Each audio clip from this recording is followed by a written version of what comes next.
Hello दोस्तों, मेरा नाम है चेतन और आप सभी का स्वागत है हमारे चैनल चेतन नैरेट्स पर। और आज हम दी अबंडेंट प्रिंस के एपिसोड नंबर 99 को एक्सप्लेन करेंगे। तो चलिए जल्दी से एक्सप्लेनेशन को शुरू करते हैं।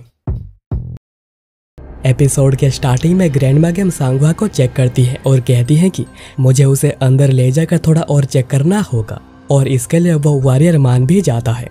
पर ग्रैंडमा गेम फिर कहती है कि सारे मर्द बाहर जाओ, और ह्योबंग उन वॉरियर्स को लेकर जाने लगता है। पर दोनों वॉरियर कहते हैं कि आखिर तुम्हें क्या कर रहे हो, हम लोग ग्रैंडमा गेम का प्रोटेक्टर्स हैं। तो ह्योबंग उनके ऊपर चिल्लाते हुए कहता है कि तुम लोगों को खुद पर शर्म आनी चाहिए, क्या तुम एक लड़की को बिना कपड़ों के देखना चाहते हो। तो दोनों वॉरियर्स कहने लगते हैं कि आखिर तुम्हें क्या कह रहे हो, आखिर तुम ऐसा क्यों कर रहे हो। तभी ग्रैंडमा गेम गुस्से में कहती है कि क्या तुम वहां पर ही खड़े रहोगे, और डर के मारे दोनों बाहर आ जाते हैं। और ह्योबंग भी बाहर आकर डोर को बंद कर देता है, और हम लोग उसके चेहरे पर एक क्रीपी से स्माइल को देख सकते हैं।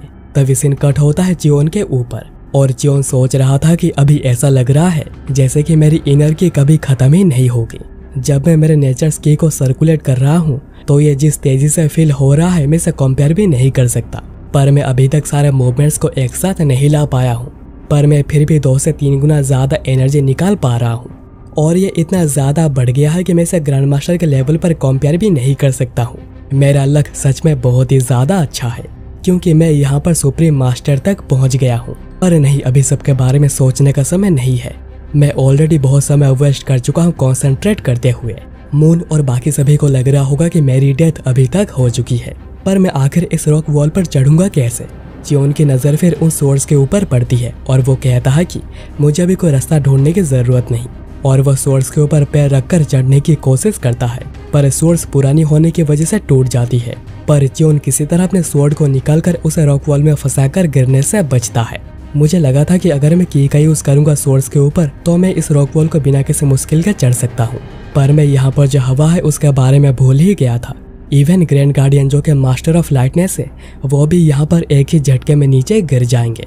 पर अभी कुछ भी हो नहीं सकता है, मुझे क्रूड मेथड का यूज करना ही पड़ेगा। इसमें समय तो जरूर लगेगा, पर मैं सेफली ऊपर जा सकता हूँ। दोस्तों, तुम लोगों ने देखा होगा कि आखिर बर्फ पर कैसे चढ़ते हैं, तो चियोन यहाँ पर इस टेक्निक का यूज कर रहा है। फिर हम इसके बाद ह्यून और एक वॉरियर को देखते हैं। ह्यून के पूछने पर वॉरियर कहता है कि मुझे लगता है कि डिवाइन डॉक्टर ने अपनी प्रिपरेशन पूरी कर ली होगी। ह्यून कहते हैं अच्छी बात है, और वो लोग अभी सोए हुए होंगे, क्यों है ना। वॉरियर कहता है कि मैंने 5 लोगों को उनके ऊपर नजर रखने के लिए रखा है, पर मैं फिर भी एक बार जाकर चेक करके आता हूँ। ह्यून कहते हैं कि उन्हें देखने के बाद गार्ड्स के साथ जाकर डिवाइन डॉक्टर को लेकर आना, और मैं जाकर डिसिपल्स को लेकर आता हूँ। और ह्यून बड़े खुश हो रहे होते हैं और सोच रहे थे कि जब वो सभी नींद से उठेंगे हम ऑलरेडी यहाँ से बहुत दूर जा चुके होंगे।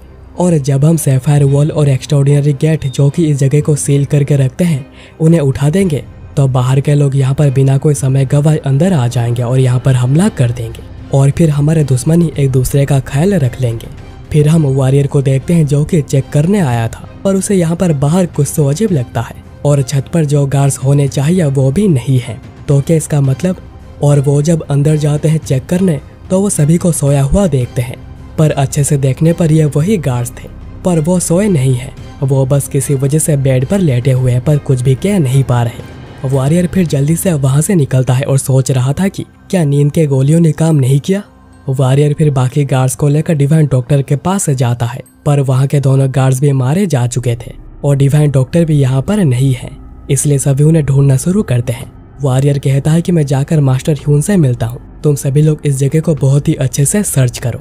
फिर हमें हाइड आउट के सीक्रेट पैसेज को दिखाया जाता है, और हम डिसिपल्स को देखते हैं जो कि सील को खोलने की कोशिश कर रहे थे, पर ये बिल्कुल भी हिल नहीं रहा।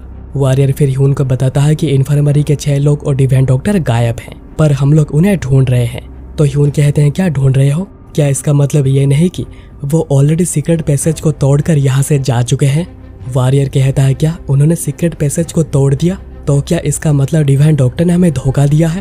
ह्यून फिर डिसिपल्स को कहते हैं कि हट जाओ वहां से, जबकि कंट्रोल सिस्टम अभी पूरा खराब हो गया है, तो हमें फोर्सफुली इसे तोड़कर बाहर निकलना होगा। और ह्यून सफायर वॉल को तोड़ने की कोशिश करने लगते हैं। तभी एक डिसिपल कहता है कि वो लोग ऑलरेडी गन पाउडर का यूज करना शुरू कर चुके हैं, पर ह्यून कहते हैं कि चिंता मत करो, उस तरफ की एंट्रेंस पे सेवरल एक्स्ट्राऑर्डिनरी गेट्स और सफायर वॉल से सील है, तो उन लोगों को यहाँ पर आने में कुछ समय लगेगा। पर तभी डिसिपल कहता है कि वो दुश्मनी है और वो यहाँ पर आ रहे हैं। ह्यून फ्रस्ट्रेशन में सोच रहे थे कि मेरा प्लान था कि मैं दुश्मनों को एक दूसरे से लड़ा दूंगा, पर उस बुढ़िया की वजह से मैं यहाँ पर फंस कर रह गया हूँ। और ये एपिसोड यहीं पर ही खत्म हो जाती है।